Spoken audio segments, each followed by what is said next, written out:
poder participar de la política, de la economía, de la cultura nacional, se ven obligadas o han desplazado sus propias lenguas para darle prioridad entonces al español. Y es aquí entonces aparece una diglosia donde el español se superpone y se le da prioridad por encima de la enseñanza de la propia lengua nativa para ellos y para esas comunidades, ¿ya?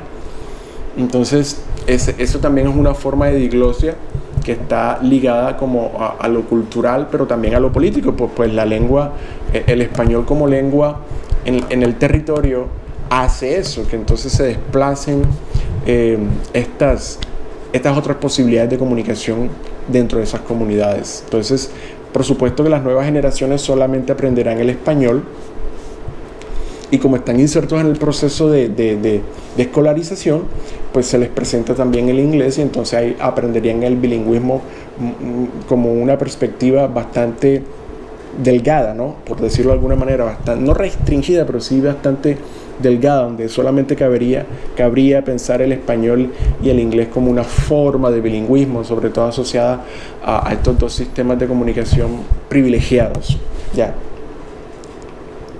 Entonces, lo interesante es que después que ella presenta este proceso de crítica y de observación a la idea de bilingüismo en el territorio, ella comienza a presentar algo que se llama comunicación intercultural, ¿sí?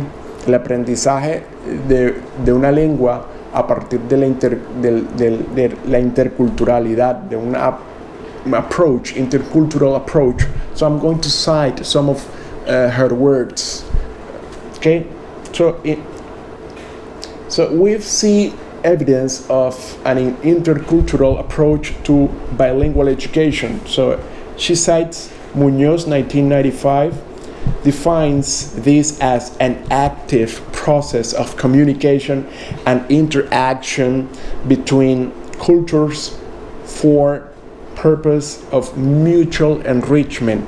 Lo interesante que hace aquí es que al presentar el enfoque intercultural y de aprendizaje de una lengua desde lo intercultural, tomando como el enfoque intercultural como una herramienta, hace necesario el encuentro de esos dos sistemas, pero todo lo que trae consigo. Recuerden que cuando estábamos aprendiendo estos tres elementos básicos para entender qué eran las lenguas en contacto, nos referíamos a speech community, individual speaker, and how many languages are involved in process of this language contact.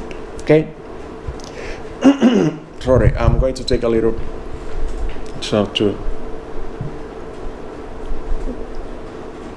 so it is just as any class you will have with me, okay?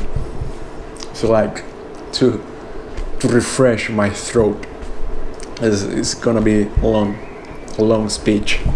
So getting back to what I was saying. So when understanding bilingualism through the approach through this intercultural approach, we must understand that it's not just about languages in contact. It is what's behind that, and I mean the individual speaker and what he or she represents, and they represent, of course, identities, communities, beliefs, political standpoints in front of other perspectives of life. Okay, so when understanding this intercultural approach to language teaching, we must think of that is not only about languages, but it's also about communities, culture, and everything related to those elements. Okay. Entonces ella continúa muy interesantemente. Entonces comienza a desglosar el enfoque intercultural al interior de lo que pasa en el país. Entonces en el punto quinto habla de lo problemático que significa pensar el enfoque intercultural, porque a veces muchos profesores de lengua y los padres de familia piensan que solamente por enseñar inglés ya se está no solamente enseñar el sistema lingüístico, sino también la cultura. Y a veces hay una cosa sesgada y también hay como una diglosia o un proceso de subalternidad. Cuando se está enseñando inglés a veces se superponen elementos muy, muy particulares de la lengua que se está aprendiendo. Entonces, por ejemplo, el desayuno, cuando los chicos están aprendiendo sobre el desayuno, no lo están aprendiendo desde sus referentes locales o nacionales, sino por el referente que trae el aprendizaje de la lengua inglesa. Entonces se aprende, por ejemplo, a breakfast. So they have orange juice, they have egg, they have pancakes, they have syrup, and they have milk. And those elements are not quite common in our diet as Colombians, because you know that whenever we are having breakfast here in this region, I mean El Caribe, we have to talk about yuca, suero, queso, ñame, revoltillo de huevo, café con leche, agua de panela, en algunos casos arepa con queso. And those elements that are part of our culture are not being considered in the process of teaching a second language, an L2. So when we think of intercultural approach to language teaching, we must consider that it's having in mind that kids that are learning English, they must be able to understand that what they are as communities, what they are as identities, it must be bring to the process of learning this second language. So they must be able to take into consideration that having breakfast is not just about having pancakes or orange juice. It is also about having arepa and yuca con suero and other things. Okay, so that is a short example of intercultural or being aware of that those elements, cultural elements, must be considered when we are teaching a second language.